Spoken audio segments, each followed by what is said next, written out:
बिस्मिल्लाहिर्रहमानिर्रहीम। अस्सलाम वालेकुम डियर स्टूडेंट्स, उम्मीद है आप लोग ठीक ठाक होंगे, खैरियत से होंगे। जैसा कि आप जानते हैं हम कर रहे हैं क्लास 10 की केमिस्ट्री है और उसका चैप्टर 1 है, तकरीबन मुकम्मल होने वाला है। और आज हमारा जो लेक्चर है वो लेक्चर नंबर 11 है और इसका हमने बेसिकली स्टार्ट किया हुआ था। पोर्शन था हमारे पास वेरी इंपॉर्टेंट लॉन्ग क्वेश्चन है जो कि इस साल भी बोर्ड में आया हुआ है, यानी कि 2024 में भी ये बोर्ड में आया हुआ है। तो बहरहाल ये एक लॉन्ग क्वेश्चन है। तो हम कर रहे थे बेसिकली जो हमारे पास था इक्विलिब्रियम कांस्टेंट। अगर आपको याद हो तो हमने पिछले लेक्चर में इंपॉर्टेंस ऑफ इक्विलिब्रियम कांस्टेंट के बारे में जो इसका पहला हिस्सा था यानी कि predicting the direction of reaction वो कर लिया था। तो आज हम इसका नेक्स्ट पोर्शन करेंगे, ठीक है बच्चों। तो वैसे इससे पहले लेक्चर स्टार्ट करने से पहले मैं थोड़ा सा आपको बता दूं, हमने पिछली वीडियो की थी उसमें एक बात रह गई थी, वो ये है कि अगर फर्ज कर लें आपको ये लॉन्ग क्वेश्चन पूछा जाता है predicting the direction of reaction, तो आपने लिखना कितना है, ठीक है। जो आपने निशान वगैरह लगाए हुए वो शॉर्ट में कवर हो जाएंगे, बाकी सारी चीज़ें क्लियर हो जाएंगी। लेकिन लॉन्ग में आ जाए तो फिर कितना लिखना है बेटे। देखें, अगर आप चाहें तो सारा भी लिख सकते हैं, यानी कि एक वर्ड छोड़े बगैर सारा लिखा जा सकता है, ठीक है। इधर तक जहाँ पे आपको नजर आ रहा है क्वेश्चन नंबर 11 जहाँ पे शॉर्ट मुकम्मल होता है, ये आधा हिस्सा मुकम्मल होना है। लेकिन अगर फर्ज कर लें आप कहते हैं कि सर कम करवा दें तो थोड़ा सा हेल्प आउट हो जाएगी हमारी, ज़्यादा याद नहीं हो रहा या इस तरह से, तो बेटे फिर इसलिए ज़रूरी है कि जो चीज़ें ज़रूरी हैं जिसमें बिल्कुल भी हमें कमी बेशी नहीं करनी चाहिए, वो ये है कि आपने क्या करना है, जो आपको निशान लगे हुए नज़र आ रहे हैं वो करने हैं, वो लाजमी करना है, यानी कि डायरेक्शन। और जो निशान नहीं लगे हुए वो छोड़ देना है, ठीक है। यानी कि जो चीज़ें आपको नज़र आ रही हैं कि ये लगे हुए हैं, जो चीज़ें आपको नज़र आ रही हैं कि निशान लगे हुए हैं वो आपने कर लेने हैं, बाकी छोड़ देनी है। लेकिन ये जो आपको पहला पॉइंट नज़र आ रहा है ना, वही में एक दी अगर आप गौर करें तो यहाँ पर एक चीज़ क्लियर करना चाहता हूँ। ये देखें, ये यहाँ से ना यहाँ से लेके तुम्हारे पास तकरीबन यहाँ तक यहाँ तक, तो ये आधा मुकम्मल हो जाता है। तो ऐसा ना हो कि वो ऊपर वाला आपको नज़र आ रहा है कि उसमें निशाने लगा हुआ, जो 3 है उनमें से पहला तो आप कहीं वो छोड़ देना नहीं। तो मतलब यह है कि उसको आपने वीकेंड में एक से लेके ना तो यहाँ तक सारा मुकम्मल करना है जहाँ तक आपको नज़र आ रहा है, जो मैंने मेंशन किया हुआ है, ताकि आपको 3 इसमें ये वाली तीनों बातें लिखना बहुत ज़रूरी है। ऊपर वाला उतना ही कर लें जितना निशान लगा हुआ है, लेकिन ये वाला आपने इतना ही कर लेना है, बहुत हो जाएगा।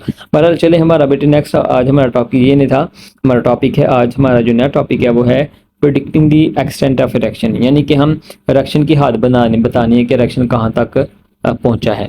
तो कहते हैं numerical value of equilibrium constant predict the extent of reaction. जिस तरह देखिए न्यूमेरिकल वैल्यू जो थी ना इक्विलिब्रियम कांस्टेंट की, वो हमें डायरेक्शन बताती थी। इस तरह से वो डायरेक्शन के अलावा क्या बताती है, एक्सटेंट ऑफ रिएक्शन, यानी कि रिएक्शन की हद बताती है कि रिएक्शन कहाँ तक हो गया, कहाँ तक नहीं हुआ।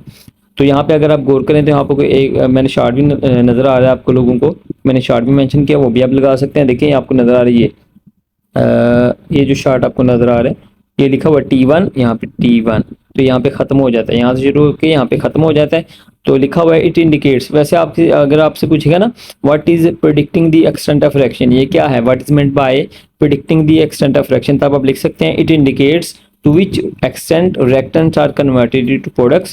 In fact, it measures how far a reaction proceeds before establishing equilibrium state.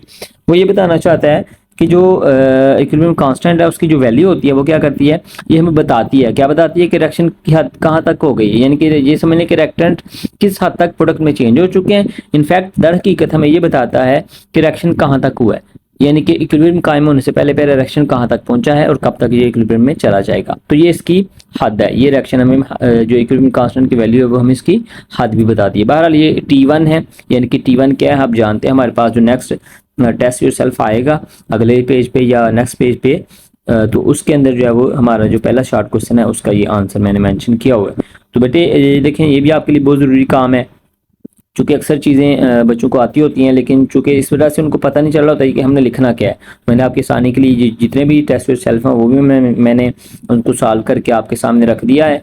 अब अगर आप साथ साथ नोट करते जाएंगे तो इंशाल्लाह आपको चीज़ों को बार बार देखना नहीं पड़ेगा। अगर आप लोग एक ही दफ़ा लेक्चर को ध्यान से सुनते हैं, उनके मुताबिक मार्क करते हैं जो चीज़ें मैंने लगाई हुई हैं, तो इंशाल्लाह आपको खुद समझ आती जाएगी। हमारे टेस्ट योरसेल्फ भी साथ साथ हो रहे हैं, हमारे जो एक्सेस के शार्ट हैं वो भी साथ साथ हो रहे हैं, और साथ साथ मैं कोशिश करता हूँ कि आपको MCQs या जो लॉन्ग वाला पोर्शन है हर चीज़ आप लोगों को बताई जाए साथ साथ ही, ताकि आप मार्क करते जाएँ और आपके नोट्स तैयार होते जाएँ और आप जब इसको याद करने बैठें तो बड़ी आसानी से इसको याद कर सकें। और आपको ये भी पता है कि मैं कोशिश करता हूँ कि आपके जहाँ पे क्वेश्चन होता है उसके आगे फिर मैं जो क्वेश्चन मतलब जहाँ पे उसका आंसर होता है क्वेश्चन का वहाँ मैं आपको क्वेश्चन के आगे ही पेज नंबर भी लिखवा देता हूँ, ताकि बच्चे डायरेक्ट पेज नंबर देखें और उस पेज पे जाके क्वेश्चन देखें तो आपको भी पता चल जाएगा। तो ये क्वेश्चन यहाँ पे था। बहरहाल ये उसी सूरत मुमकिन है जब आप नोट्स बनाते हैं साथ साथ, यानी कि आप सारे लेक्चर्स देख भी रहे हैं, उनके नोट्स भी तैयार कर रहे हैं, तो फिर ये मुमकिन है। अगर आप लोग लेक्चर्स उस तरह से नहीं सुन रहे, ध्यान से नहीं सुन रहे, लेक्चर को स्किप कर रहे हैं या समझ लें कि चीज़ों को उस तरह से नहीं देख रहे, तो फिर ज़ाहिर है वो चीज़ें आप कभी भी चीज़ें पिक नहीं कर पाएंगे सारी, कुछ हो जाएंगी कुछ रह जाएंगी। तो मैं चाहता हूँ बेटे आप लोग बहुत अच्छा रिजल्ट दें, और ये तभी मुमकिन है जब आप उस्ताद की बात को, एक टीचर की बात को अच्छे अंदाज में समझते हैं और उस पर अमल करने की कोशिश करते हैं। बहरहाल बेटे हमारा काफ़ी अभी तक हमने लेक्चर को स्टार्ट नहीं किया, अभी हम इसको स्टार्ट करने लगे हैं, दोबारा से देखिएगा। चलें जी स्टार्ट करते हैं। बेटे अभी तक जो मैंने आपको एक बात बताई है वो T1 है, ठीक है। उसके बाद हम चलते हैं ज़रा इससे आगे, ठीक है जी। लिखा हुआ है इन जनरल। अच्छा अगर आपको याद हो जो पिछला हमने पोर्शन पढ़ा है उसके अंदर भी 3 पॉसिबिलिटीज़ थी, यहाँ भी 3 है, तो वहाँ भी आपने पूरी 3 लिखनी है, यहाँ भी पूरी 3 लिखेंगे। हाँ स्टार्ट करते हैं। General there are 3 possibilities of predicting the extent of fraction as given below. कहते हैं चलें जी ये 3 तरह की पॉसिबिलिटीज होती हैं जो हमें बताती हैं कि रिएक्शन की हद कहाँ तक है। बहरहाल ए वाला large numerical of KC, large numerical value of KC, KC की वैल्यू अगर बहुत बड़ी है तो मसलन देखिए वो हमें बताएगा आगे चल के भी। कहते हैं the large value of KC indicate that at equilibrium position the reaction mixture consist of almost all the products. अब देखें केसी की वैल्यू बहुत ज्यादा है, केसी की वैल्यू ज्यादा कब होती है जब जो प्रोडक्ट है वो ज्यादा है, यानी इसका मतलब क्या बना कि रिएक्टेंट कम रह गया है और जो रिएक्टेंट ज्यादातर है वो प्रोडक्ट में चेंज हो चुका है। तो यही वो कह रहा है the large value of KC indicate that at equilibrium position the reaction mixture consist of almost all the products. जो रिएक्शन मिक्सचर है उसके अंदर ज्यादा प्रोडक्ट ही है। एंड रिएक्टेंट्स आर नेग्लिजिबल, और जो रिएक्टेंट्स है वो ना होने के बराबर है। नेग्लिजिबल का मतलब क्या होता है, ना होने के बराबर। क्यों? क्योंकि जो रिएक्टेंट ज्यादातर थे वो प्रोडक्ट में चेंज हो चुके हैं।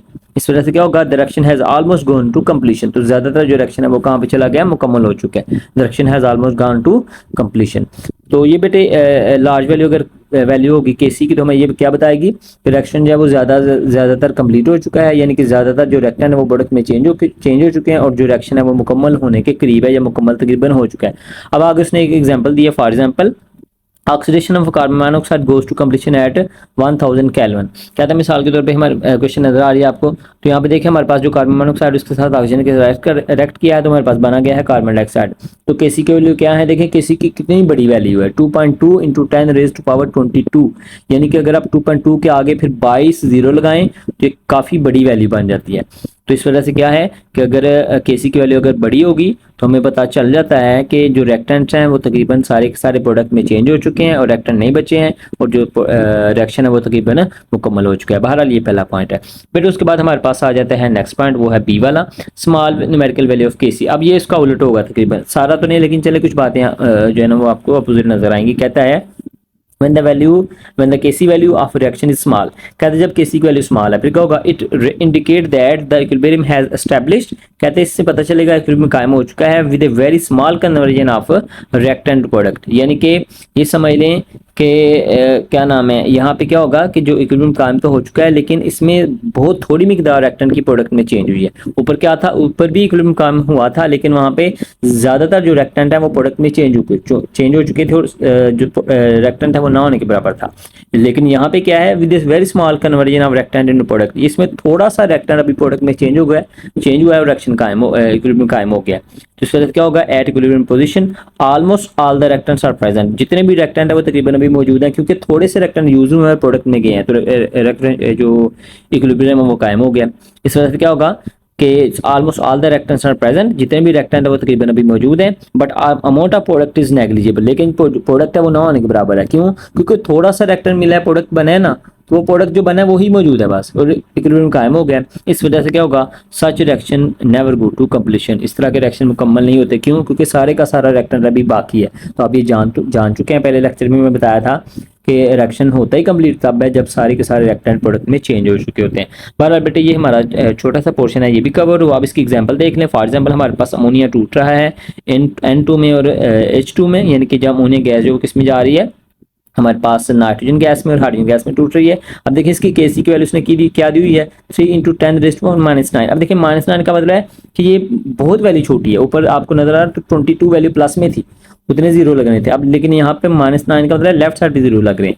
तो इस वजह से वैल्यू बहुत छोटी है। तो इस वजह से हमें क्या पता चला यहाँ पे कि अगर किसी की वैल्यू स्मॉल होगी तो इक्विलिब्रियम जो है वो कायम हो जाता है, लेकिन थोड़ा सा रिएक्टेंट प्रोडक्ट में चेंज हो जाता है हुआ होता है तो इक्विलिब्रियम कायम हो जाता है। इस वजह से रिएक्शन जो है ये कंप्लीट नहीं होता। बहरहाल उसके बाद बेटे हमारे पास लास्ट जो वैल्यू है ये जो लास्ट पॉइंट है वो है numerical value of cases neither small nor large. कहते हैं यहाँ पे ना ही केस की वैल्यू ज़्यादा बड़ी है ना ही ज़्यादा छोटी है। फिर क्या होगा, such reactions have comparable amount of reactant and product. इसमें ऐसे रिएक्शन होते हैं जिसमें रिएक्टेंट और प्रोडक्ट की जो मिकदारें हैं वो कंपेरेबल होती हैं। ठीक है, वो पे क्या होती हैं, such reactions have comparable amount of reactant and product at equilibrium position. यहाँ पे जब इक्विलिब्रियम कायम होता है तो इसमें क्या होता है, जो रिएक्टेंट और प्रोडक्ट उनकी मिकदारें कंपेरेबल होती हैं। अगर आपको याद हो ऊपर वाले में क्या था कि जो यानी कि जो पहला पॉइंट आपने पढ़ा था उसमें क्या पढ़ा था कि जो ज़्यादातर रिएक्टेंट प्रोडक्ट में चेंज हो चुका होता है फिर इक्विलिब्रियम कायम होता है, जबकि दूसरे में आपने पढ़ा कि थोड़ा सा रिएक्टेंट प्रोडक्ट में चेंज होता है फिर इक्विलिब्रियम कायम होता है। और अब पढ़े हैं कि तकरीबन दोनों बराबर होते हैं,